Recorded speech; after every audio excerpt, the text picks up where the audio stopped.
So I heard all the arguments before, and I've read all these arguments, you know. Income inequality, the problem with the rich is they save too much. And the problem with saving too much is our economy is driven by consumption. And what we need is poor people to have the money so they can consume a lot, right? So what we should really do is tax people with a low propensity to consume, rich, poor, middle class, doesn't matter, and give the money to people with a high propensity to consume. That's nuts.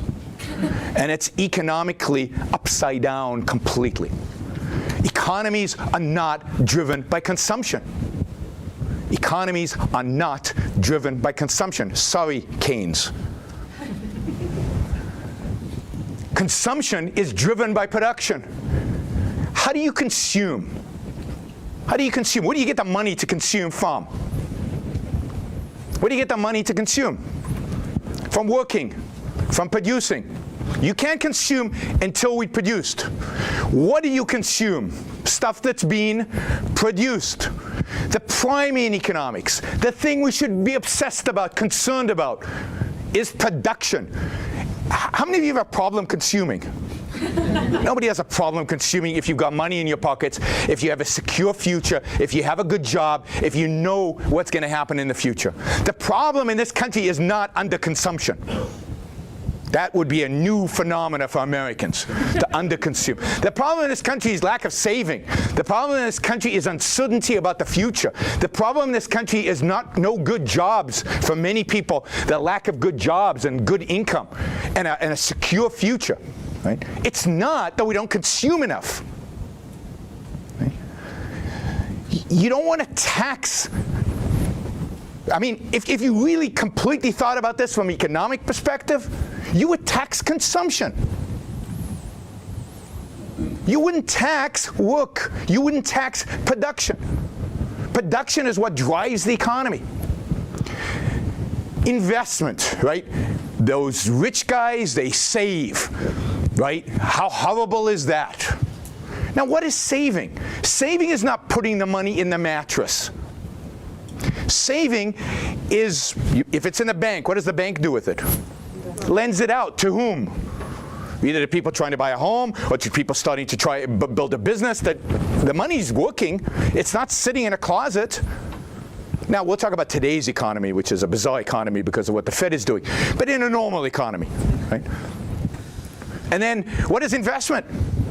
That's not tucking the money away. It's investing. It's creating capital. It's building companies. It's going somewhere that is productive. It's creating jobs.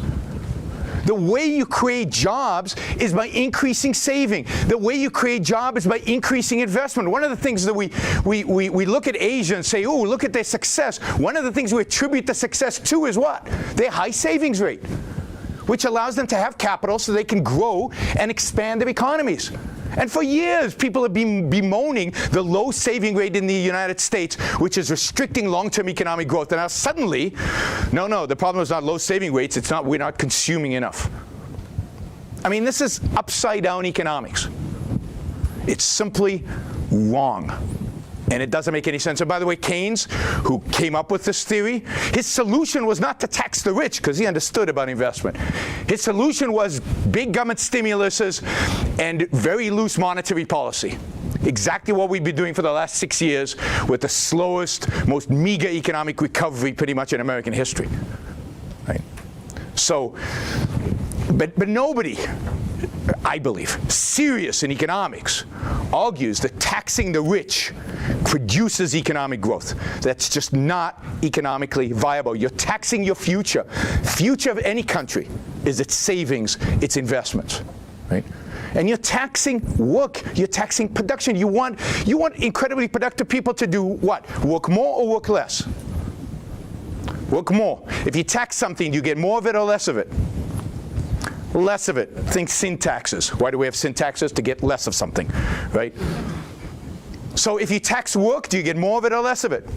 You get less of it. But some margin, you get less of it.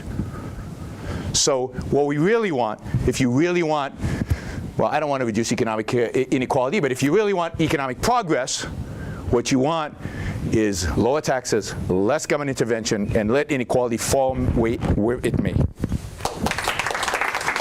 How can you be against that? The only thing you didn't add is we're all in favor of kissing babies too, right? On this type of thing.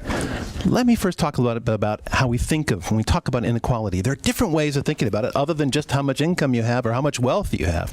I think one of the interesting and fantastic things about this country is we're not just a country, but we're a continent.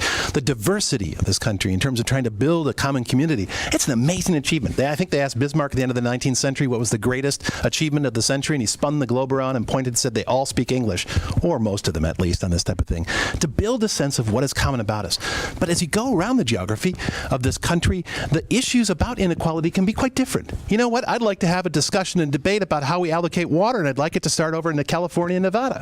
I'd like to have a discussion and debate about how we conserve agricultural land, and I'd like that to start in Iowa. I'd like to discussion and debate about how urban development works, and I'd like to start with it in New York City. I think if we want to think about how we reduce inequality, and I do believe that by reduction of inequality to some reasonable standard on this thing, that we all grow better. There are lots of great varieties of capitalism where there's less of this and they're growing faster. There are also a lot of great examples of this where there's less of this and they're not growing faster on these things. On this, I think it has a lot to do with what happens not nationally but locally. And I think we should care deeply about how we address those issues. You all have neighbors. You look at your neighbor, you care for your neighbor, and if your neighbor's down, you're there to help them. It's the other. It's that person that lives far off, that has a lot of other differences on dimensions that allow you to look at them as the other. They're the source of inequality. They're the source of the sucking sound that comes from your pocket into theirs. Right? In many respects, we need to have a clear-minded debate about what the issues driving that. I believe the issues driving inequality are around issues that are about how we invest in public infrastructure.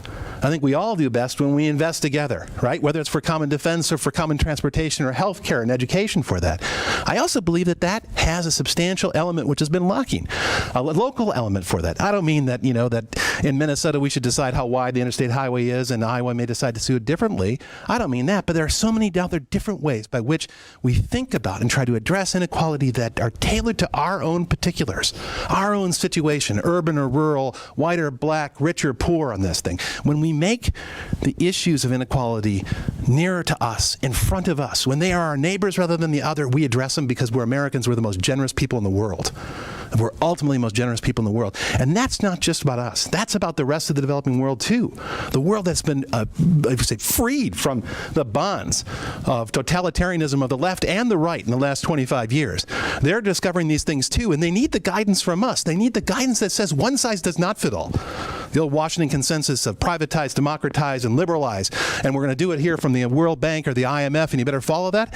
I think that's been one of the great policy disasters of all time, and I think it's one that's really besmirched the name of capitalism and how it works.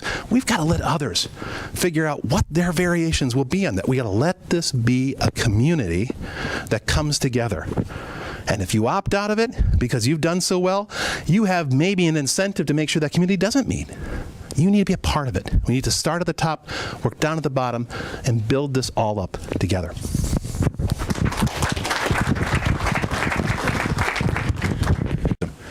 I think what works is when we leave individuals free to pursue their own lives, to pursue their own values, to pursue their own happiness.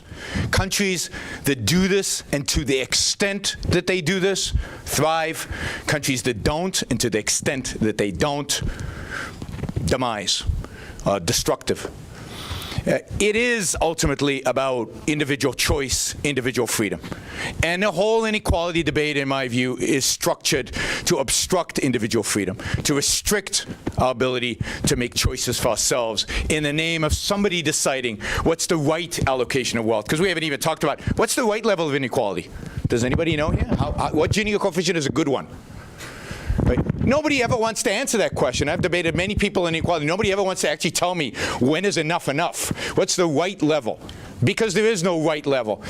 The only right level is that level we attain when we are free, when we are left alone, when we form communities. And I'm all for communities. I'm all for civilization. But we form communities based on voluntary interactions, not when we're sacrificing one group to another, not when we're penalizing somebody for making or creating more than we think is fair, but when we treat each other as equal. and establish between us win-win relationships based on values, giving, receiving, based on trade.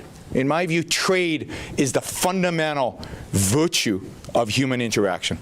Thank you. It's hard to come up with the right Gini coefficient. It's hard to come up with the right tax rates. But let me give you 2 tax rates that aren't right, because they yield the anarchy that I think would ensue if we got them that way. That's 0% or 100%. That's 0%, which nothing comes in, and 100%, which is a totalitarian regime. We're not here for any of that. And I think the same thing we could talk about in the Gini coefficient. We could have absolute inequality and absolute equality, right? Neither of these extremes are here. We're not here to argue those. We're here as reasonable individuals, part of a community, right, to decide what we think should be part of that discussion and debate and what shouldn't be. You know, we have a Constitution, which we've talked about. We also have a Bill of Rights, and we're both, I should say, exercising that First Amendment right now for it. We also have a Fifth Amendment that says you don't strike my property or my liberty without due process for that. That's a decision that was taken in Philadelphia to say we're going to make it really hard to ever change that. We're going to have to make it so that 3/4 of the states and the 2/3 majorities in Congress are going to have to say yes to these things. But it's still political. It's still a choice. And we can change it. We've done it more than 24 times over 200 and some odd years because the world's changed, because values and norms and other things that go with it. And that's okay. It hasn't stopped investment in this country. Ask an investor whether there's enough certainty in the world, and always say it's, again, like prices with farmers and the like. There's always uncertainty they don't like. You know what they really would like is they'd like the guy who makes the trains run on time. That's what they said about the Duce, right? They like the guy who builds the Autobahn and gives them certainty about those things. That's not the kind of society that we want. We want a society where there's reasonable certainty, but flexibility. Investors will value that as well, not just as investors, but as citizens. We address inequality. We address it flexibly across localities. We address it with some degree of, I say, an awareness of the world, not just as investors, but as citizens. We all do well, including those at the bottom. Thank you.